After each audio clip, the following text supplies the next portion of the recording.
ഈ ഭൂമിയിലെ ഈ ദുനിയാവിലെ വ്യവസ്ഥിതിയാണ് നമ്മൾ കണ്ണുകൊണ്ട് കാണുക, ചെവി കൊണ്ട് കേൾക്കുക, തൊലി കൊണ്ട് സ്പർശിച്ച് അറിയുക, നാവ് കൊണ്ട് രുചിച്ചറിയുക എന്നൊക്കെ പറഞ്ഞാൽ ഈ ദുനിയാവിലെ വ്യവസ്ഥിതിയാണ്. നോക്കൂ, നിങ്ങളൊരു സ്വപ്നം കാണും. സ്വപ്നത്തിൽ നിങ്ങൾ ഒരു മനോഹരമായ പാട്ട് കേൾക്കുന്നു. ആ പാട്ട് കേട്ട് നിങ്ങൾ ഉണർന്നു. തൊട്ടടുത്തതാ ഒരു ചായക്കട. ആ ചായക്കടയിൽ പോയപ്പോൾ അയാൾ നിങ്ങൾക്കൊരു കോഫിയോ ഒരു ടീയോ തന്നു. നിങ്ങൾ ആ ടീ കുടിക്കുന്നു. അവിടുന്ന് അയാൾ ഒരു ഉണ്ടംപൊരിയും കൂടെ തന്നു. ആ ഉണ്ടംപൊരിയും നിങ്ങൾ തിന്നു. അപ്പം നിങ്ങൾ ഉറങ്ങിക്കിടന്ന് നിങ്ങൾ പാട്ട് കേട്ടു. എവിടെ കൊണ്ടാണ് കേട്ടത്? നമ്മൾ സാധാരണ കേൾക്കുന്ന എവിടെ കൊണ്ടാണ്? കാതുകൊണ്ടാണ് കേൾക്കുന്നത്. നമ്മൾ രുചി അറിയുന്ന എവിടെ കൊണ്ടാണ്? നാവ് കൊണ്ടാണ് രുചി അറിയുന്നത്. നമ്മൾ കാണുന്ന എന്തുകൊണ്ടാണ്? കണ്ണുകൊണ്ടാണ് കാണുന്നത്. നിങ്ങൾ സ്വപ്നത്തിൽ കണ്ടില്ലേ? അതെവിടെ കൊണ്ടാണ് കണ്ടത്? കണ്ണുകൊണ്ടാണോ? പാട്ട് കേട്ടില്ലേ? കാതുകൊണ്ടാണോ കേട്ടത്? നിങ്ങൾ പഴംപൊരിയും ചായയും കുടിച്ചപ്പോൾ നിങ്ങൾക്ക് രുചി അനുഭവപ്പെട്ടില്ലേ സ്വപ്നത്തിൽ? ചില ആളുകളൊക്കെ സ്വപ്നത്തിൽ കിടന്ന് ആക്സിഡൻ്റ് ആയിട്ട് വിയർത്തു കുളിച്ച് എന്തൊക്കെ സംഭവിക്കും ഭയപ്പെട്ട്. ചില ആൾക്കാർ മൂത്രം ഒഴിക്കാൻ കാട്ടിക്കുകയും ചെയ്യും പേടിച്ചിട്ട്.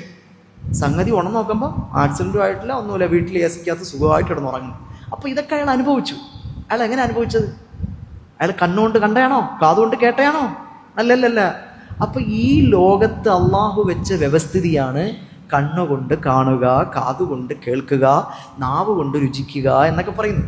എന്നാൽ നമുക്ക് ഉദാഹരണം, ഈ സ്വപ്നം എന്നൊക്കെ പറഞ്ഞാൽ അതിനകത്ത് ചില ദൃഷ്ടാന്തങ്ങളുള്ള കാര്യമാണ്. സ്വപ്നത്തിനകത്ത് ഒരുപാട് ദൃഷ്ടാന്തങ്ങളുണ്ട്. അപ്പോൾ ആ സ്വപ്നത്തിൽ ഒരാൾ രുചി അനുഭവിക്കുന്നു, അയാൾ വേദന അനുഭവിക്കുന്നു, അയാൾ ഭയപ്പെടുന്നു, അയാൾ വിയർക്കുന്നു, അയാൾ ടെൻഷൻ അടിക്കുന്നു, അയാൾ ഉണ്ടമ്പരിയും ചായയൊക്കെ കഴിക്കുന്നു. അപ്പോൾ ഒക്കെ ഉണ്ട്. അത് ഒന്നും നാവ് കൊണ്ടോ മനസ്സുകൊണ്ടോ കണ്ണുകൊണ്ടോ ഒന്നുമല്ല, അത് വേറൊരു വ്യവസ്ഥിതിയാണ്. അപ്പം ഇതുപോലെ നമ്മളെ ഖബറിൽ ശിക്ഷിക്കപ്പെടുമെന്ന് പറയും. അപ്പോൾ നമ്മൾ ആലോചിക്കും, ഓ എന്നെ ഖബറിൽ കൊണ്ട് വെച്ചാൽ അത് ചെതലും പുഴുക്കളും തവളം പെരുത്തുണ്ടതിൽ സന്തോഷമാണവകൾക്കു നീ ചെല്ലുന്നതിൽ.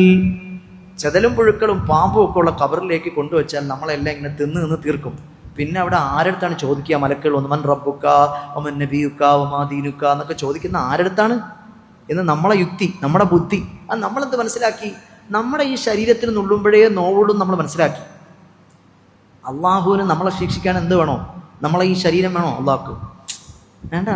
അത് ഈ ദുനിയാവിലെ വ്യവസ്ഥിതിയാണ് നമുക്ക് ഈ ശരീരം കൊണ്ട് കാണുകയും വേദന അനുഭവിക്കുകയും ടെൻഷൻ അടിക്കുകയും ചെയ്യാന്നുള്ളത്. പക്ഷേ അള്ളാഹു നമ്മളിപ്പോൾ നോക്ക്, നമുക്കറിയുന്നത് ഈ ദുനിയാവിലെ ജീവിതത്തെ പറ്റിയാണ്.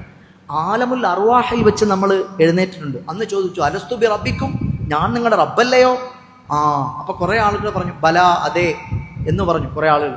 അങ്ങനെ ആലമുൽ അർവാഹ്, ആത്മാക്കളുടെ ലോകം എന്നൊരു ലോകമുണ്ടായിരുന്നു.